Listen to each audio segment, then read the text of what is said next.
So this thing has been around for a while, right? Ultimate Ears, they've been doing this boom speaker, different versions of it for a really long time. In fact, this was one of the first Bluetooth speakers I featured on the channel once upon a time. Well, not this version, not the new version of it, the original, and then some of the variations that existed at that point in time. Crazy popular Bluetooth speaker. You've seen this brand all over the place. You're going to catch it at Best Buy. You're, of course, going to see it on Amazon. And they just were able to produce a pretty nice amount of sound given the form factor. And from a design perspective, they're pretty nice looking, in my opinion. This is a new version from them. They're calling it My Boom 3. They're still claiming 360-degree true and balanced sound. So they've got this cylindrical design. I'm sure you've seen one of these things popping around a barbecue, in a backyard, something along those lines. There's one button to kind of control everything. So anyone reaching out for it can figure out what to do with it. If you need to pause it, like to have a conversation, answer a phone call or something, there's this big button on the top that's going to behave that way. Here's another cool feature, Party Up. You can pair 2 speakers for stereo sound. So you could just sort of amplify what you're listening to if you have more than one of these. And you can do up to 150 plus. What? Certainly you could imagine 3 or 4. I don't know. You're in a college dorm and it's a popular speaker. You're having a party for the whole floor and you're like, hey man, bring those ones. And now you got a bigger stereo. It's kind of cool. 15 hours of battery life. They say it's got durable fabric,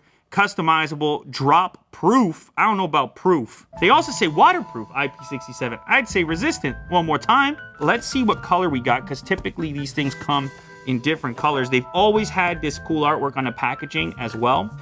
Whoa, we got a camo pattern.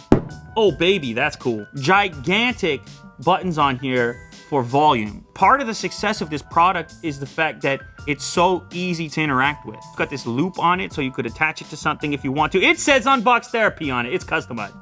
Oh my goodness gracious. All right, yours is not gonna say that. This is what they're calling the magic button. Play, pause, and of course advanced tracks. And then there's also an LED light for power as well. So 150 bucks for a selection of 7 different colors, or you can pay 30 extra bucks and customize the color to whatever you want. Thousands of colors to choose from. So personalization of your Bluetooth speaker, that's pretty cool. Now look at the size of this thing. It's like a, it's like a beverage can or something. Now, unfortunately, it's a micro USB. It is not Type-C, but there is an LED indicator there. Now, the cables they include, I always like them. This is the one upside, even though I criticize the micro USB connector. The type of cable they give you is foolproof. So even though this connector is somewhat flimsy, like on PlayStation controllers, I hate this connector on PlayStation controllers. For this particular device, the way that it fits in there, since it's recessed, so it's protected because it's recessed, and therefore if it gets yanked or something, it's not gonna put all the pressure on the connector itself. So if you're gonna go micro USB, you have a nice cable like this. It's flat too, so it's not gonna get all scrambled up. It does, and of course you have the Boom trademark sound effects to experience all of the features of your speaker. Now there's an app that goes with it, which makes it easier to pair this thing up with other devices. There's a couple of other extra features, but in practice, in most cases, people just connect to this like any other Bluetooth device and get to the party. So that's the way I'm going to connect to it. It's a funny thing with these speakers. It's always a benefit drawback thing with portability versus sound. You try to figure out like what is the optimal trade-off. This, I think, for a lot of people fits right in the groove. As far as music's concerned, this is where Kirk tells me to shout out his boy.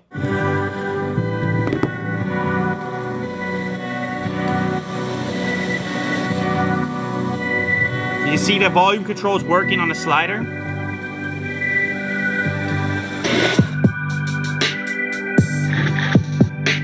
Get the volume all the way.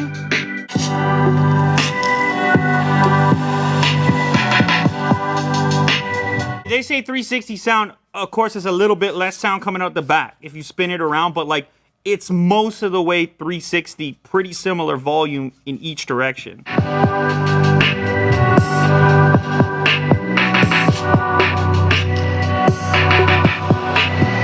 I almost forgot, because I've used these products in the past, they do sell accessories that utilize this on the bottom here for little docking type setups where it could charge on the dock, so you always have it charged and ready to go. I mean, what's the worst thing? You're on your way out, you need the Bluetooth speaker, it's not charged because you didn't have plugged in. What can I say about this particular product?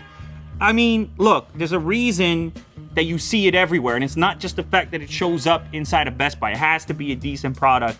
and they keep on sort of iterating without fully changing the thing. They're kind of implementing the don't broke, ain't broke, don't do it, don't fix it, don't strategy.